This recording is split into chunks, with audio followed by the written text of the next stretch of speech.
Hi there, Joshua here. So I was at school, there was this question on the board, and my maths teacher said to me, she said, can you change the subject? I said, sure, what do you want to talk about? Let's get on with the lesson.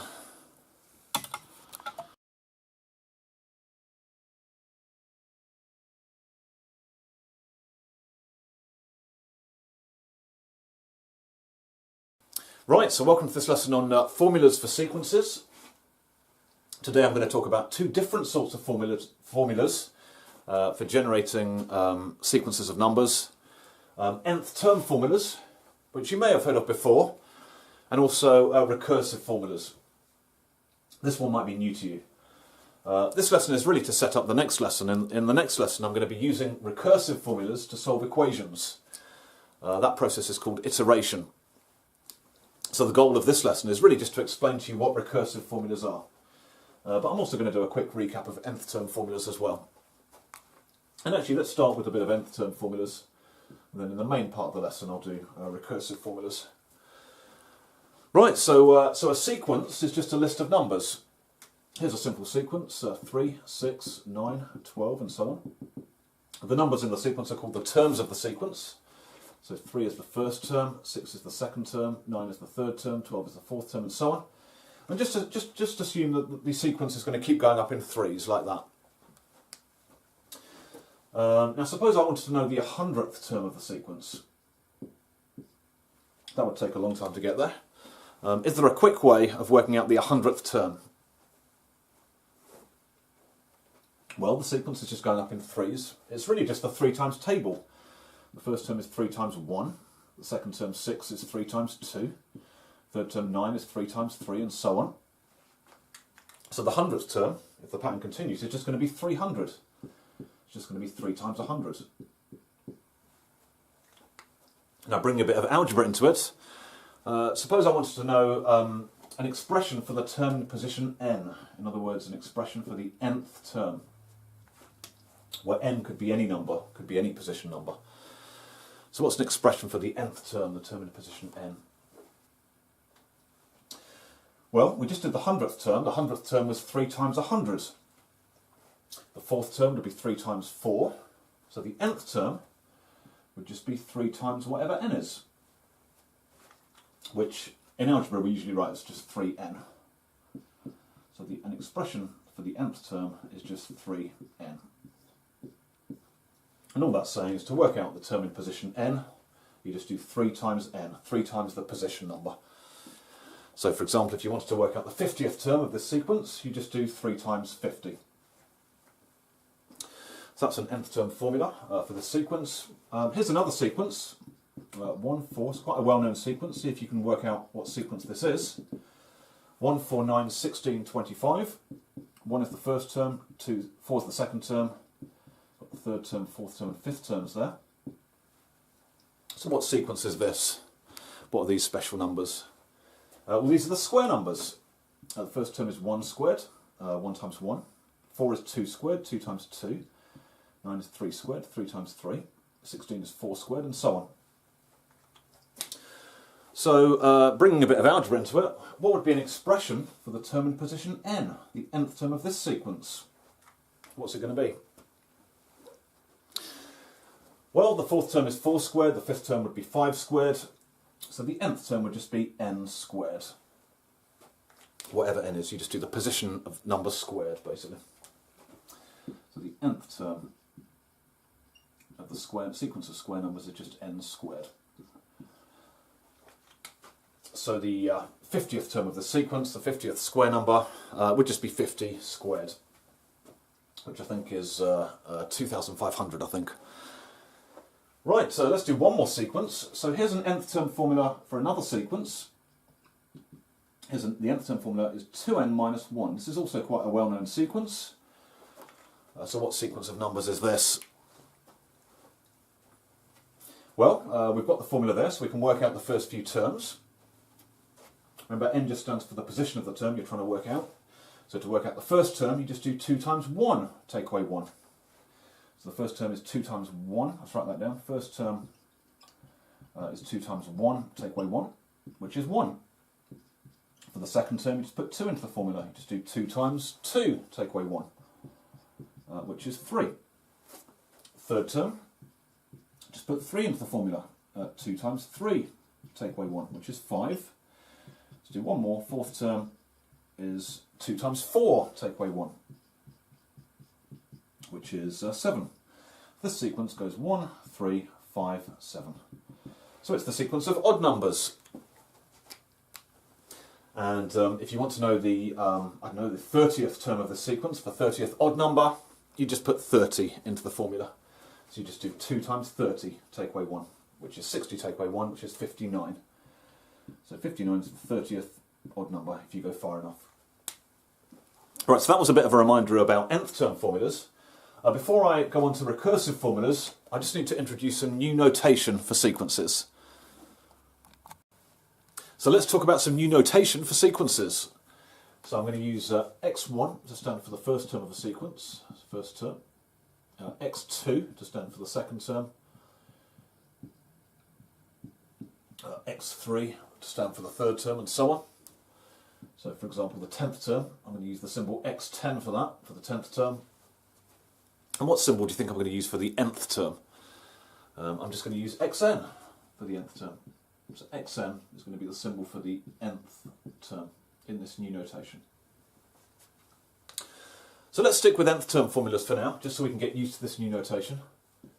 And then later we'll move on to recursive formulas. So I'm just going to write down an nth term formula in this new notation. Xn equals 3n plus 5. And xn just means nth term. And my question is going to be, find x1, the first term, x2, x3, and x20, the 20th term. So remember, just xn just means nth term. Nth term. Right, so to find, we're doing exactly the same as we did before, really. Just to find the first term, you just put 1 into the formula. So you just do 3 times 1 plus 5, which is 8. To get the second term, you just put 2 into the formula, just like before. 3 times 2 plus 5, which is 11. To get the third term, you just put 3 into the formula. 3 times 3 plus 5, which is 14. So this sequence goes 8, 11, 14. So we're not doing anything new here, it's still an nth term formula. It's just different notation. The 20th term would be 3 times 20 plus 5. You just put 20 into the formula, which is 65. So if you go far enough, the 20th term is 65. Let's do one more example of an nth term formula in this new notation. So xn equals n squared plus 4n. And again, let's find the first 3 terms. Find x1, x2, x3, and the 100th term as well, and x100.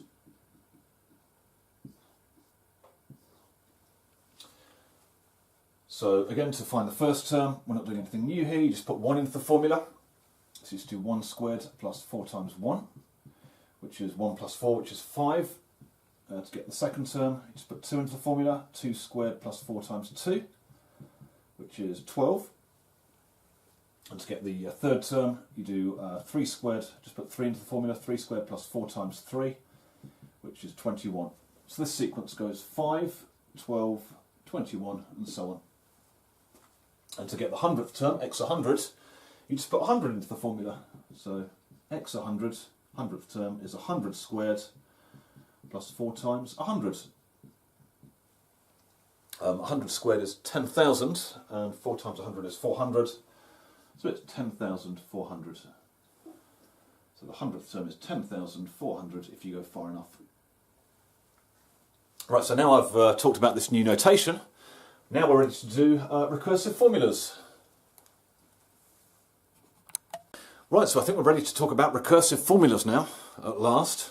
So I'm going to write down a recursive formula on the board for a sequence, and I'll talk you through it and explain what's going on. So here it is. Xn plus 1 equals xn times 2. And I want the first term of my sequence to be 3. So the first term is 3. We're going to work out some of the other terms. So what does this formula mean? It looks a bit scary. So xn is just, well, it stands for the nth term, but I'm going to say it's the term in position n, where n is any position number. So term in position n. xn plus 1 is basically the next term after that. It's the term in position n plus 1. So it's the term in position n plus 1. So it's basically the term after that one. So what this formula is saying is you put a term in, you put the term in position n, where n can be any position number, into the formula, you double it, and that gives you the next term, the term in position n plus 1. Sort of like the term whose position is one more than that. So for example, you put the 7th term in, you double it, and that gives you the 8th term. Or you put the 19th term in, and you double it, and that gives you the 20th term. Or you put the 99th term in, you double it, and that gives you the 100th term. So whichever term you put in, you double it, that gives you the next term of the sequence. So that's all that formula means. So here the first term is 3. How do we get the next few terms? Well, you put the first term in, double it, and that gives you the second term. So putting 3 in and doubling it gives us 6. And then you put the second term in, double it, and that gives you the third term. So 6 doubled is 12.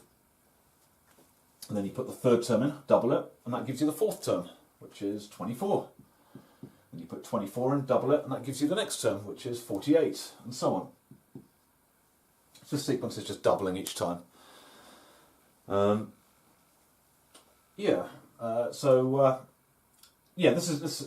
I've forgotten what I was going to say there for a minute. So yeah, this is an example of a recursive formula. So with a recursive formula, to work out a term, you have to put the previous term actually into the formula. So it's a bit different from an nth term formula. With an nth term formula, to work out a term, you have to put its position number into the formula. Whereas with a recursive formula, to work out a term, you actually have to take the previous term and put that into the formula. Right, let's do another example of a recursive formula. So here's another recursive formula for another sequence. Here it is. xn plus 1 equals 3 times xn, take away 4, and I want the first term of the sequence to be 5. So 5 is the first term. Let's try and work out what's going on here and get the next few terms. So the formula is saying, basically, you put a term in position n into the formula, you multiply it by 3, then you take away 4, and that gives you the term in position n plus 1, the next term, in other words.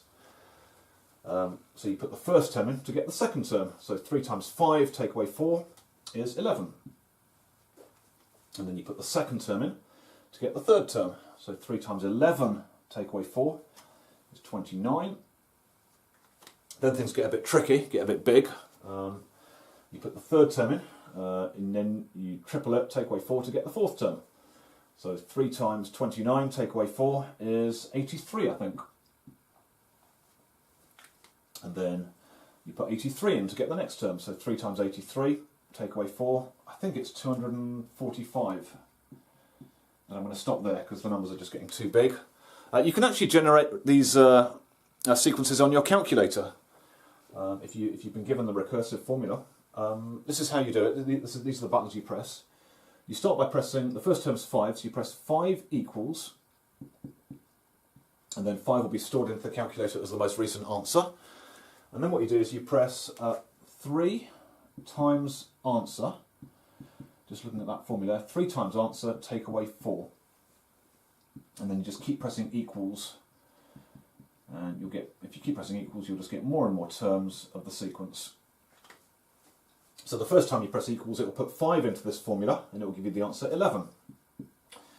But now the next time you press equals, it will actually take 11 and put that into in place of the answer. So it will put that into the formula and give you the answer 29. Then you press equals again, and it will put 29 into this formula and give you the answer 83. And press equals again, and it will give you the answer 245. And you can keep pressing equals more and more, and it will give you more and more terms of the sequence. I'll just show you here quickly on this calculator. Hopefully you can see it. But you see, you start by pressing 5 equals, and that's stored in as the most recent answer.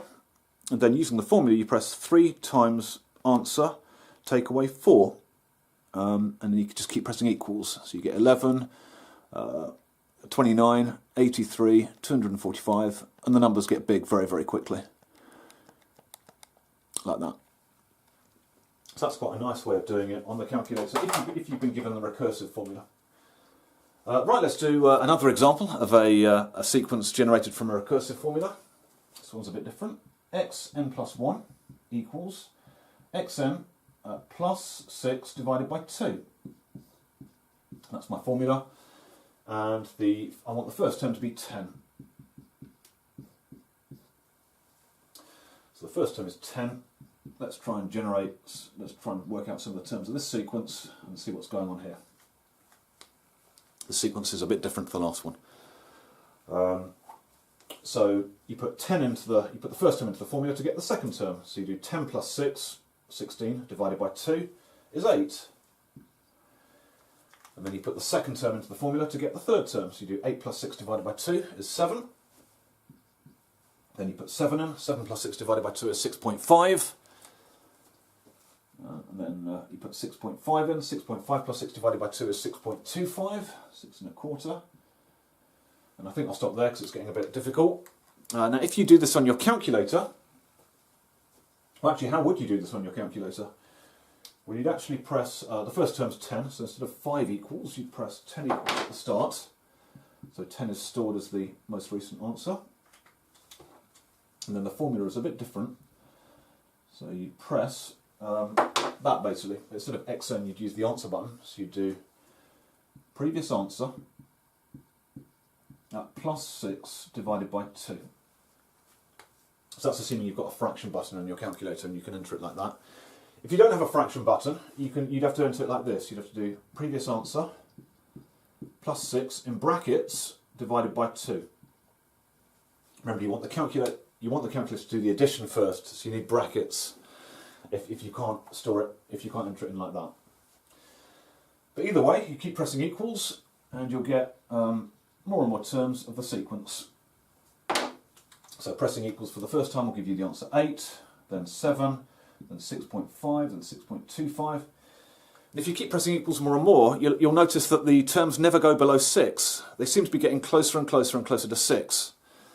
And I think the calculator eventually gives you the answer 6, although the terms never actually get to 6. The calculator just rounds it because it can't write all those zeros after a while. So the terms actually get closer and closer and closer to 6, but never get there. So this is an example of a convergent sequence, which just means the terms get closer and closer and closer to some number. So the sequence converges to 6. So it's a convergent sequence. Convergent. And we say the limit of the sequence is 6. The limit is 6, because that's the number the terms get closer and closer to. But they never actually get to 6. And actually in the next lesson, as I said, I'm going to be using recursive formulas to solve equations. I'm actually going to be using recursive formulas to generate convergent sequences, and the limits of the sequences are going to be the solutions of the equations. So that's what I'm basically going to be doing next lesson. Right, I think I'm just going to do one more example of a recursive formula before I finish. So this is my last example. I'll try and fit it in down here. Let's do xn plus 1 equals 10 take away xn. And the first term is going to be 4. So what's going to happen here? So the first term is 4. Let's see if we can work out the pattern. We won't need a calculator for this one. We'll be able to spot the pattern fairly quickly, I think. So you put the first term in to get the second term. So you do 10 take away 4, which is 6. And then you put the second term in to get the third term. So you do 10 take away 6, which is 4 again. So we've got a repeat there. We're back to 4. So of course, when you put 4 in, you do 10 take away 4, you're going to get 6 again. So as soon as you get a number you've already had, the sequence is going to start repeating itself. So this sequence is just going to go 4, 6, 4, 6, 4, 6, and so on. So it doesn't converge to a particular number but there is a repeating pattern. Right, so that's about it. So that was a bit on recursive formulas. So next lesson I'm going to be using recursive formulas to solve equations. So see you then.